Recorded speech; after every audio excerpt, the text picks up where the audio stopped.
Alberto Magno, también conocido como Alberto el Grande, nació alrededor del año 1193 en Lauingen, Baviera, Alemania. Proveniente de una familia noble, mostró un temprano interés en el conocimiento y la naturaleza. Ingresó a la Universidad de Padua, donde estudió artes liberales, teología y ciencias naturales. A pesar de la oposición de su familia, Alberto decidió ingresar a la Orden de Santo Domingo en 1223. Después de completar su formación religiosa, enseñó teología en Hildesheim, Friburgo y Ratisbona. Su enfoque en la enseñanza abarcó no solo la teología, sino también la filosofía y las ciencias naturales. En 1245, Alberto fue llamado a París para enseñar en la recién fundada Universidad de París. Sus clases atraían a estudiantes de toda Europa, y se ganó el apodo de Magno, el Grande, debido a su vasto conocimiento. Durante su tiempo en París, tuvo a Tomás de Aquino como uno de sus estudiantes más destacados. Alberto Magno fue un prolífico escritor y sus obras cubren una amplia gama de temas. Abordó la filosofía aristotélica, introduciendo las ideas del filósofo griego a la teología cristiana. Su enfoque en la reconciliación entre fe y razón influyó en pensadores posteriores. Escribió extensamente sobre ética, metafísica y cosmología, y sus comentarios sobre las obras de Aristóteles son especialmente destacados. Además de sus logros académicos, Alberto Magno también desempeñó roles diplomáticos y eclesiásticos. Fue enviado en varias misiones para mediar en conflictos entre diferentes reinos europeos. En 1274, participó en el Concilio de León convocado por el Papa Gregorio X.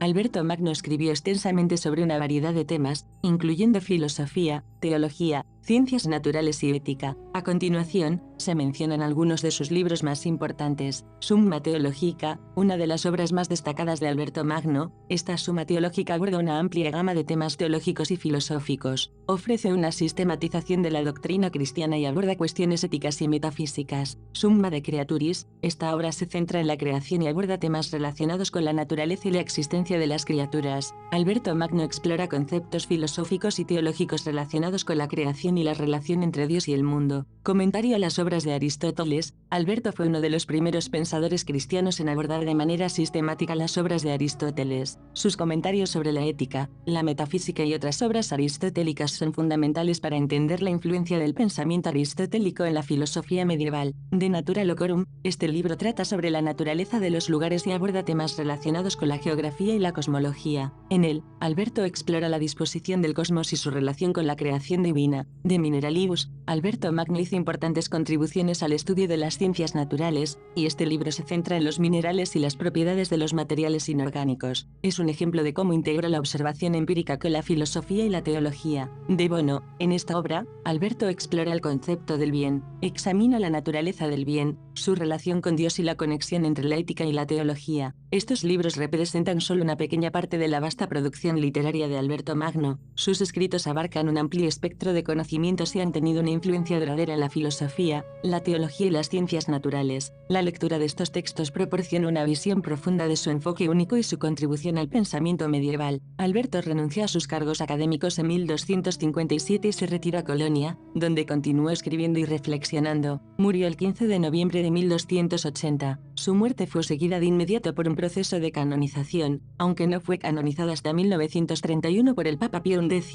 Alberto Magno es recordado como uno de los grandes pensadores de la Edad Media. Su síntesis de la filosofía aristotélica con la teología cristiana influyó en la escolástica y en filósofos posteriores. Aunque sus escritos abarcan temas diversos, su dedicación a la búsqueda del conocimiento y su contribución a la armonización entre fe y razón le aseguran un lugar destacado en la historia intelectual de la Iglesia y de la filosofía medieval. Las obras de Alberto fueron recopiladas en 1899 en 38 volúmenes. Estos mostraron sus hábitos prolíficos y su conocimiento enciclopédico de temas como lógica, teología, botánica, geografía, astronomía, astrología, mineralogía, alquimia, zoología, fisiología, frenología, justicia, derecho, amistad y amor. Interpretó y sistematizó la totalidad de las obras de Aristóteles, extraídas de las traducciones y notas latinas de los comentaristas árabes, de acuerdo con la doctrina de la Iglesia. La mayoría del conocimiento moderno de Aristóteles fue preservado y presentado por Alberto. 4 de sus principales trabajos teológicos son un comentario en 3 volúmenes sobre la obra Las Sentencias de Pedro Lombardo, Magister Sententiarum, y la Summa Theologiae en 2 volúmenes. El último es en esencia una repetición más didáctica del primero. La actividad de Alberto, sin embargo,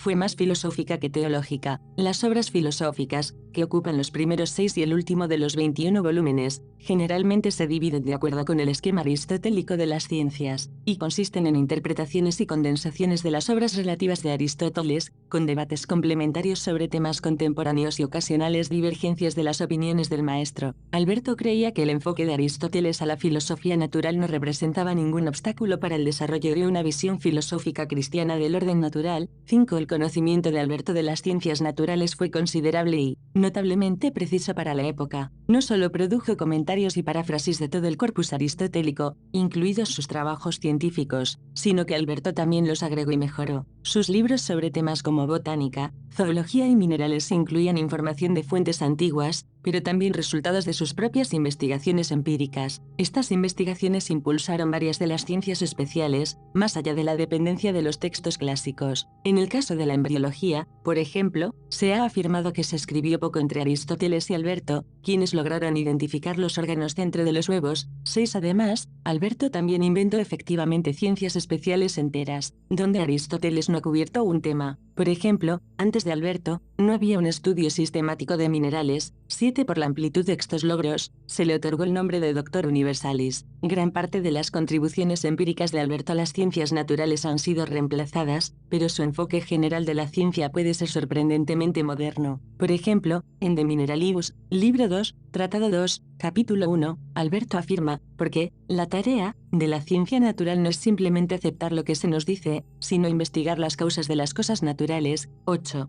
Alquimia, editar. En los siglos posteriores a su muerte surgieron muchas historias sobre Alberto como alquimista y mago. Gran parte de la confusión moderna surge del hecho de que trabajos más tardíos, particularmente los Secreta Alberti y Experimenta Alberti, fueron falsamente atribuidas a Alberto para aumentar el prestigio del texto. 9. Se le han atribuido muchos tratados relacionados con la alquimia, aunque en sus escritos auténticos escribió muy poco acerca de química y de alquimia, y solo se refirió a esos temas a través de comentarios sobre Aristóteles. Por ejemplo, en su comentario de Mineralibus se refiere al poder de las piedras, pero no detalla cuáles podrían ser estos poderes. 10. Existe una amplia gama de trabajos pseudo-albertinos relacionados con la alquimia, que justifican la creencia desarrollada en las generaciones posteriores a la muerte de Alberto de que éste habría dominado la alquimia, una de las ciencias fundamentales de la Edad Media. Estos incluyen metales y materiales, los secretos de química, el origen de metales, los orígenes de compuestos, y una concordancia, la cual es una colección de observaciones sobre la piedra filosofal, y otros temas de alquimia química, recopilados bajo el título de Theatrum Chemicum. 11. A Alberto también se le atribuye el descubrimiento del arsénico 12 y experimentos con productos químicos fotosensibles, incluido el nitrato de plata. 1314 creía que las piedras tenían propiedades ocultas, como afirmó en su trabajo de Mineralibus. Sin embargo, hay poca evidencia de que él personalmente haya realizado experimentos alquímicos. Según la leyenda, se dice que Alberto descubrió la piedra filosofal y se la pasó a su alumno Tomás de Aquino, poco antes de su muerte. Alberto no confirma que descubrió la piedra en sus escritos, pero sí registró que fue testigo de la creación de oro por transmutación. 15. Dado que Tomás de Aquino murió 6 años antes de la muerte de Alberto, esta leyenda, como se dijo, es poco probable. Astronomía, editar, de Meteoris, 1488. Fresco de Alberto Magno en el santuario de la Santa Casa, Loreto. Alberto estaba profundamente interesado en la astronomía, como lo han articulado académicos como Paula Zambelli 16 y Scott Hendricks 17. A lo largo de la Edad Media y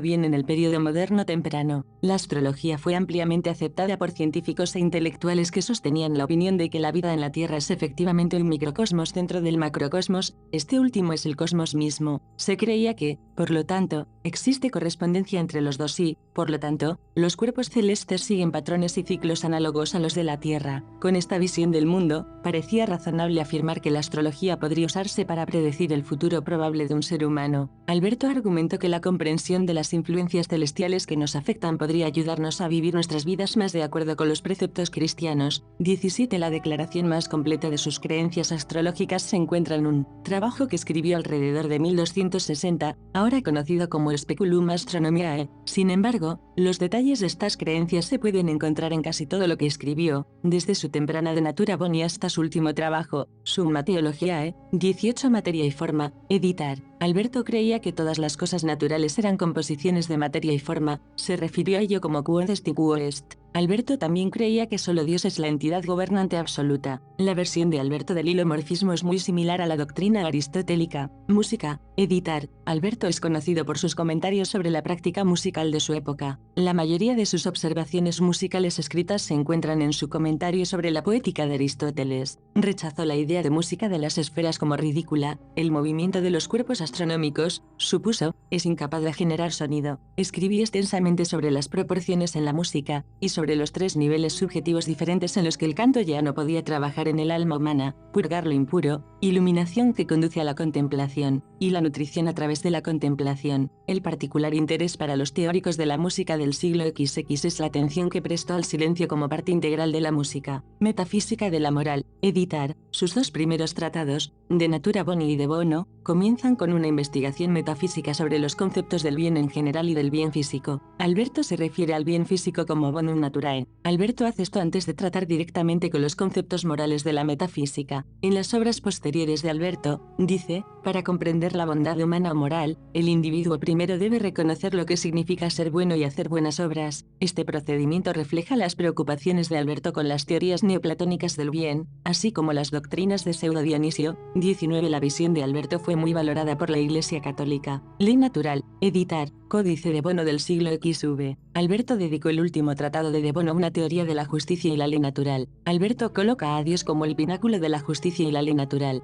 Dios legisla y la autoridad divina es suprema. Hasta su época, fue el único trabajo específicamente dedicado a la ley natural escrito por un teólogo filósofo. 20. Amistad. Editar. Alberto menciona la amistad en su trabajo, De Bono, así como también presenta sus ideales y la moral de la amistad al comienzo de Tractatus II. Más tarde publicó Superética. 21. Con su desarrollo de la amistad a lo largo de su trabajo, es evidente que los ideales y la moral de la amistad tomaron relevancia a medida que su vida continuó. Alberto comenta sobre el punto de vista de Aristóteles sobre la amistad con una cita de Cicerón, quien escribe, la amistad no es otra cosa que la armonía entre lo divino y lo humano, con buena voluntad y amor. Alberto está de acuerdo con este comentario, pero también agrega en armonía o acuerdo. 22. Alberto llama a esta armonía, consensio, un cierto tipo de movimiento dentro del espíritu humano. Alberto está totalmente de acuerdo con Aristóteles en el sentido de que la amistad es una virtud. Alberto relata el contenido metafísico inherente entre la amistad y la bondad moral. Alberto describe varios niveles de bondad: lo útil, utile, lo placentero, delectabile, y el bien auténtico o no calificado, honestum. Luego, a su vez, hay tres niveles de amistad basados en cada uno de esos niveles, a saber, la amistad basada en la utilidad, amicitia utilis, la amistad basada en el placer, amicitia delectabilis, y la amistad basada en la bondad sin reservas, amicitia honesti, amicitia quae fundatur super honestum. 23.